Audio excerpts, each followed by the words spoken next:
mga Pinoy, saan man sa mundo. Gusto nating laging konektado tayo sa ating pamilya at mga kaibigan. Gusto nating updated tayo sa nangyayari sa Pinas at kung maaari, maging kabahagi tayo sa anumang mga ganap sa ating bayan. Kaya kung mapapansin ninyo, lahat tayo laging online. Kaya good news sa lahat ng kababayan natin abroad sa panahon ng halalan. Sa darating na 2025 national elections, ginawang mas accessible at madali ang pagboto ng mga Pilipino overseas voters.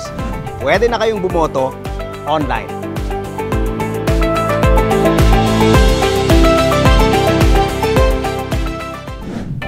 May mga OVCS kiosk rin sa embassies and consulates na gagamit ng OVCS na binabantayan ng post personnel para sa mga sumusunod.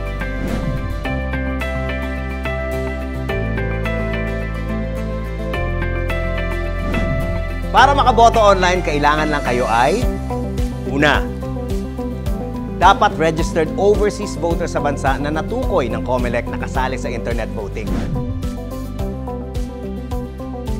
Para malaman ang kumpletong listahan, pumunta sa www.comelec.gov.ph. Pangalawa, kailangan nyong mag-enroll bago ang 30-day overseas voting period. Para makapag-enroll bilang online overseas voter, pumunta lang sa www.comelec.gov.ph. Ihanda ang inyong active email address, phone number, at saka passport. Siguraduhin din na kayo ay nasa bansang kasali sa internet voting kapag kayo ay nag-enroll. Siguraduhin mag-enroll sa enrollment period na magsisimula sa March 10. At pangatlo, gamit ang inyong mobile device, computer o tablet, makakaboto na kayo online sa nakatalagang voting period mula April 13 hanggang May 12, 2025, 7 p.m. Philippine Standard Time. Ganun lang kasimple ang pagboto para sa mga kababayan natin overseas.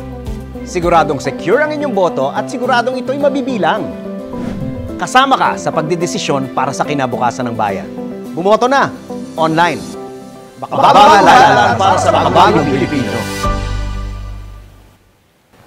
Ang material na ito ay gawa ng COMELEC sa pakikipagtulungan ng DFA at ng himpilang ito. Para sa karagdagang impormasyon, pumunta sa www.comelec.gov.ph o sa official social media accounts ng COMELEC.